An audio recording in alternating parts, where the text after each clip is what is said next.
जनता party के जिला के अध्यक्ष आदरणीय रंजीत सिंह जी इस मंच का संचालन करे, अल्ताफ आलम राजू जी इस मंच पर उपस्थित आपके लोकप्रिय प्रत्याशी और लंबे समय से भारतीय जनता पार्टी के कार्यकर्ता के तौर पर काम कर रहे आदरणीय जनार्दन सिंह सिग्रीवाल साहब,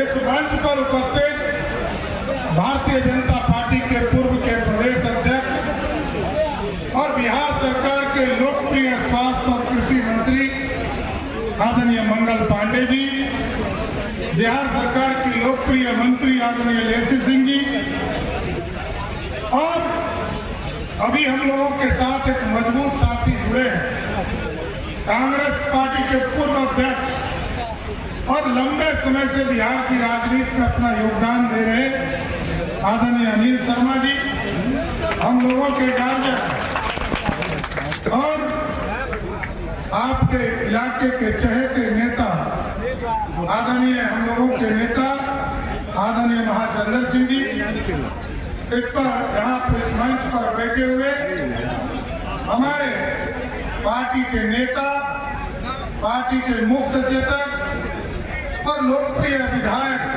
आदरणीय जनक सिंह जी, डॉक्टर सीएन गुप्ता जी, और इस मंच पर उपस्थित पूर्व विधायक धूमल जी, और इस मंच पर उपस्थित तमाम भारतीय जनता पार्टी, जनता दल यूनाइटेड, राष्ट्रीय लोक मोर्चा, लोक जनशक्ति पार्टी, हिंदुस्तानी अवाम मोर्चा के नेतागण, आज आग्रह करने आया हूं साथियों, आप इस देश में मजबूत सरकार आपने बनाया और आजादी के 75 वर्षों में 55 वर्ष तक सिर्फ कांग्रेस पार्टी ने राज किया। कांग्रेस ने क्या किया साथियों, वो आपसे छुपा हुआ नहीं है।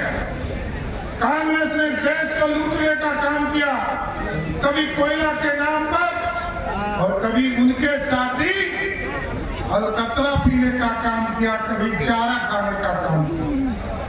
लेकिन साथियों, आज लगभग 10 वर्षों से आपके नेतृत्व में आपने आशीर्वाद दिया, जनार्दन सिंह सिग्रीवाल जी यहाँ से जीत के गए 2014 में और देश के यशस्वी प्रधानमंत्री नरेंद्र मोदी बनने का काम किया। और साथियों, हमने देखा ये विकसित भारत जो हमारे नरेंद्र मोदी जी ने संकल्प लिया, आज तक लोग कोई सोच नहीं सकता था कि भारत श्रेष्ठ होगा। भारत की ताकत इतनी गूंजे गई, लोग ये कहते थे कि भारत तो चौथे दुनिया का वर्ल्ड है, भारत में तो कुछ हो ही नहीं सकता है। कोरोना जैसे महामारी में भी आपने देखा पूरे दुनिया की आर्थिक स्थिति खराब हुआ, लेकिन भारत बढ़ रहा है। भारत की जीडीपी आज जापान और अमेरिका से अधिक बढ़ने का काम कर रहा है। ये भारत है साथियों। और आज जहां अंग्रेजों ने 200 वर्षों तक हम पर राज किया, उसी अंग्रेजों को जहां हम 12वें स्थान पर साथियों थे, आज उसी अंग्रेज को हराकर हम दुनिया के सबसे ताकतवर देश, 5वां देश बन गए। आज दुनिया में नरेंद्र मोदी का जलवा, दुनिया में डंका बज रहा है साथियों। और लोग पूछते हैं, आपसे जरूर गांव जाते होंगे तो पूछते होंगे, मोदी जी ने दिया क्या, मोदी जी के बारे में बताओ। हम एक एक भाजपा के कार्यकर्ता, जदयू के कार्यकर्ता से आग्रह करना चाहते हैं और एनडीए के साथियों से आग्रह करना चाहते हैं, गांव में जाते हैं तो चर्चा कीजिए।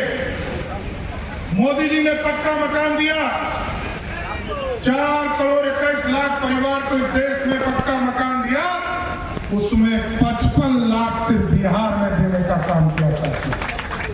और मोदी जी ने गारंटी दिया है 2024 में वोट दीजिए, इस भारत के गरीबों को तो पक्का मकान देने का काम कर ही रहे। आदरणीय नीतीश कुमार जी के नेतृत्व में हम डबल इंजन की सरकार चला रहे हैं।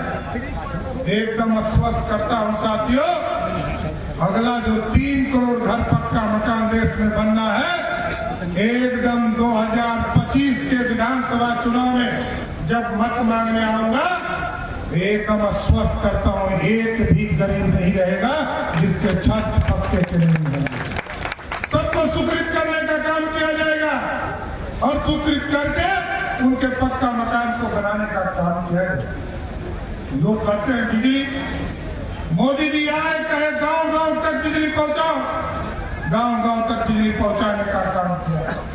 मोदी और नीतीश कुमार ने कहा घर-घर तक बिजली पहुंचाने का काम करो, 2024 तक घर-घर तक बिजली पहुंच गया।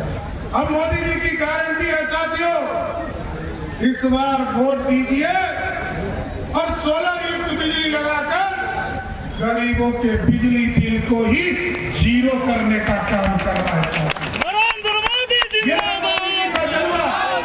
और मोदी जी साफ तौर पर कहते हैं गरीबों को पक्का मकान मोदी ने दिया, गरीबों को पानी पीने के लिए मोदी और नीतीश कुमार ने सरकार ने काम किया, मोदी की सरकार ने शौचालय दिया, मोदी सरकार ने घर में उजाला योजना से गैस कनेक्शन दिया और आज मोदी जी लगभग बिहार के 10 करोड़ लोगों को भोजन भी 2 टाइम देने का काम कोई कर रहा है, वो मोदी सरकार है साथियों। और एकदम स्वस्थ रहिए, जिन लोगों को 5 किलो अनाज मोदी सरकार दे रही है, एकदम स्वस्थ रहिए।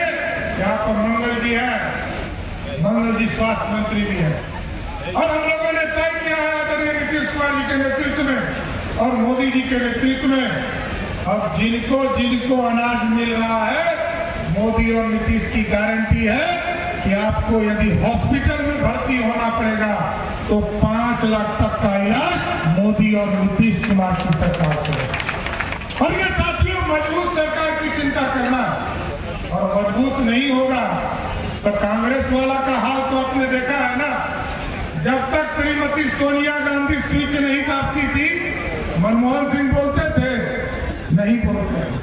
आज एक मजबूत सरकार की जरूरत है साथियों, और इसका उदाहरण आप याद कीजिए, जब यूक्रेन और रशिया का लड़ाई चल रहा था तो यूक्रेन में बिहार के बच्चे, देश के बच्चे फंस गए और लोगों ने कहा कि हमारे बच्चे वापस आने चाहिए।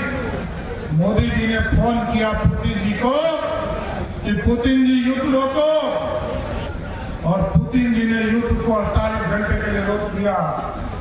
और पुतिन जी ने फिर फोन किया मोदी जी को कि भारत के बच्चे निकलेंगे कैसे मोदी जी, हमने तो युद्ध रोक दिया।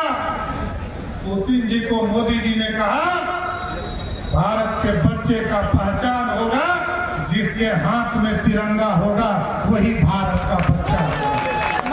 ऐसा है साथियों, हम लोगों को प्रधानमंत्री जी के कार्यक्रम में भी जाना है, लेकिन हम जरूर आग्रह करेंगे 25 तारीख को आपके यहाँ मतदान है, एक वोट लोग गुमराह करेंगे आपके यहाँ, लोग कहेंगे संविधान बचाना है, आरक्षण बचाना है, लेकिन आप याद कीजिए जब चुनाव आता है तभी आरक्षण का दिन आता है। संविधान तभी खतरे में होता है जब लालू जी चुनाव हारने लगते हैं। और लालू जी का आरक्षण भी फॉर्मूला समझ लीजिए, 1990 से लेकर 2005 तक इस देश में किसी को आरक्षण बिहार में लालू जी ने नहीं दिया, लेकिन आदरणीय नीतीश कुमार जी और आदरणीय सुशील मोदी के नेतृत्व में जब 2005 में सरकार बनी साथियों, तो 50% महिलाओं को आरक्षण किसी ने दिया तो वो एनडीए की सरकार थी। अति पिछड़ों को सम्मान दिया, दलित समाज को सम्मान दिया। और आज लालू जी का आरक्षण का मतलब क्या है? लालू जी ने कहा पहले मेरी पत्नी को मुख्यमंत्री बनाओ, पहला आरक्षण देने का काम किया। फिर कहा मेरा बेटा क्रिकेट नहीं खेल पाया कि पानी ढो रहा था, इसको पानी ढोने वाले को उप मुख्यमंत्री बना दो।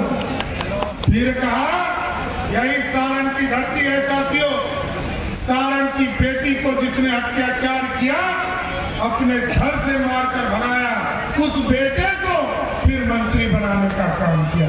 यही है लालू यादव का आरक्षण। फिर कहा कि मेरी 2 बेटी राज